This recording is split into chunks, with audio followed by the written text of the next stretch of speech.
السلام علیکم دوستو ونکس اخ دکھد خبر وٲژمٕژ راجوری پٮ۪ٹھ ییٚتہِ زن اکھ مول چھُ 6 کورٮ۪ن ہُنٛد مول اوسمُت ییٚمِس زن ہارٹ اٹیک چھُ گوٚمُت تٔمِس سۭتۍ کیٛاہ واقعہ چھُ آمُت پیش تۄہہِ برونٛٹھ کَنۍ کرٕ بہٕ اکھ وایرل ویٖڈیو کلپ پلے تتھ منٛز چھِ ونان زِ تٔمِس سۭتۍ کیٛاہ واقعہ چھُ آمُت پیش دوستو برایے انسٲنیت یہِ ویٖڈیو کٔرۍزِہون زیادٕ سے زیادٕ شیر ؤلِو وٕچھو وایرل ویٖڈیو کلپ پتہٕ کرو بیٚیہِ برونٛٹھ کُن کتھ ڈسٹرکٹ راجوری سے ایک بڑی دردناک خبر نکل کر آ رہی ہے 6 بیٹیوں کا ایک والد جس کا انتقال ہو گیا ہارٹ اٹیک کی وجہ سے صرف اس لیے کہ ایک امیگریشن ویزا ایجنٹ نے 5 لاکھ روپے لے کر اسے دھوکہ دے دیا.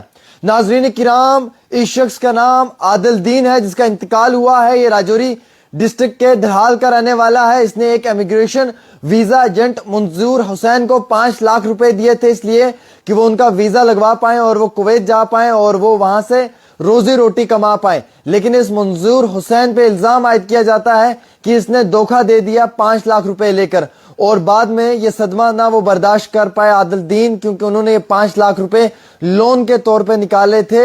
اور جب اس منظور حسین نے دھوکہ دیا ویزا کے نام پہ انہیں اور ان کا یہ پیسہ سارا ہینٹ لیا تو وقتی طور عادل دین کا ہارٹ اٹیک ہوا جس کے عوض میں ان کی موت ہوگی. آج افراد خانہ جو ہیں وہ خون کے آنسو رو رہے ہیں. میں تمام لوگوں سے گزارش کروں گا ویڈیو کو شیئر کرنا شروع کریں. انصاف دلوانا ہے عادل دین کی فیملی کو جس میں کہ ان کی 6 بیٹیاں ہیں اور 2 بیٹے ہیں. حالانکہ یہ 6 بیٹیاں جو ہیں ان کا یہ جو والد تھا جس کا انتقال ہو چکا ہے یہ واحد اکیلا شخص گھر پہ تھا جو روزی روٹی کماتا تھا. اس نے 5 لاکھ روپے لون کے طور پہ نکالے تھے اور اس منظور حسین کو دیے جو یہ نوشہرہ کا رہنے والا ہے ایجنٹ ہے. یہ اسے اس نام پہ دیے تھے کہ آپ نے میرا کویت میں ویزا لگوانا ہے. اور جب پیسہ اس نے منظور نے اس سے لے لیا تو عادل کے ساتھ دھوکہ دڑی کرنا شروع کر دیا. عادل کو انتظار کروایا پہلے کافی ٹائم تک اور پھر بعد میں سعودی عرب چلا گیا وہ پیسے لے کر 5 لاکھ روپے منظور حسین اور وہاں سے جا کر as per reports as per sources کی جانکاری ہمیں یہ معلوم چلا ہے کہ وہاں سے فون کر رہا ہے کہ اب آپ کا کچھ نہیں ہو سکتا ہے. اور اس چیز کا صدمہ برداشت نہیں کر پایا عادل اور اس کے فیملی کو بھی کافی زیادہ دکھ ہوا. لیکن اسی دکھ کی گڑی میں ہی عادل کی جان بھی چلی گئی ہارٹ اٹیک کی وجہ سے.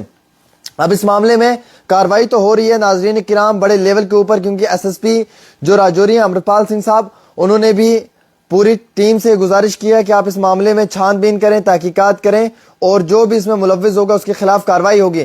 ویڈیو کو شیئر کرنا شروع کریں. انصاف دلوانا ہے اہل خانہ کو عادل کی فیملی کو اور اس کی 6 بچیوں کو.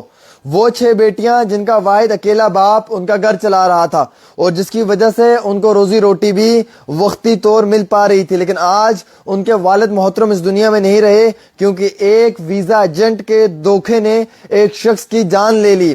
ہمارے پاس یہ اطلاع ہے کہ ایک بہت بڑا سکیم ہے.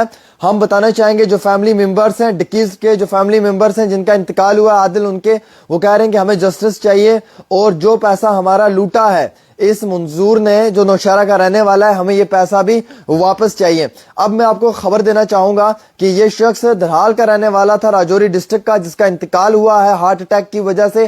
اس نے امیگریشن ایجنٹ کو 5 لاکھ روپے دیے تھے ہماری جانکاری کے مطابق کہ یہ پیسے اس نام پہ دیے تھے کہ اسے ویزا ملنا چاہیے. اب جو فیملی ہے عادل دین کی ان کا یہ ماننا ہے کہ فی الحال کے طور کے اوپر ان کے پاس کوئی اور آپشن بھی نہیں ہے جس سے کہ وہ وقتی طور گھر گرستی کو چلا پائیں یا وقتی طور اپنی مشکلات میں کمی لا پائیں. ان کا یہ کہنا ہے کہ عادل دین نے ہینڈ اوور کیا تھا ایک اماؤنٹ آف ₹5 لاکھ منظور حسین کو جو منظور حسین نے وعدہ کیا تھا کہ کویت جانے میں وہ ان کی مدد کریں گے ان کو ویزا دیں گے لاسٹ ایئر کے دسمبر میں. لیکن اب جنوری بھی آ چکا تھا اور یہ لگاتار فون کر رہا تھا منظور کو. منظور ٹال مٹول کر رہا تھا کرتے کرتے لاسٹ میں منظور نے finally he told the victim that nothing can be done. Last میں اس نے وکٹم کو کہا جس کا انتقال ہوا عادل دین کو کہ اب آپ کا کچھ نہیں ہو سکتا. ایک نیوز رپورٹ جو پبلش ہوئی ہے ریپبلک کی اس کے مطابق یہ بتایا گیا ہے کہ جو ڈکیزڈ ہیں ان کے افراد خانہ نے یہ خود بتایا ہے. حالانکہ یہ جب 5 لاکھ روپے لے تو لیے لیکن اس کے بعد یہ بھاگ گیا. پھر اس کے بعد ایک دھرال پولیس اسٹیشن میں 15 دسمبر کو ایک کمپلینٹ بھی ڈالی گئی تھی جس میں کہ S S P Rajouri Amritpal Singh صاحب نے یہ وشواس دیا تھا فیملی کو کہ ہم اس معاملے میں کارروائی کریں گے. دھرال کے ایس ایچ او عاشق لون صاحب بھی جو ہیں وہ اس معاملے میں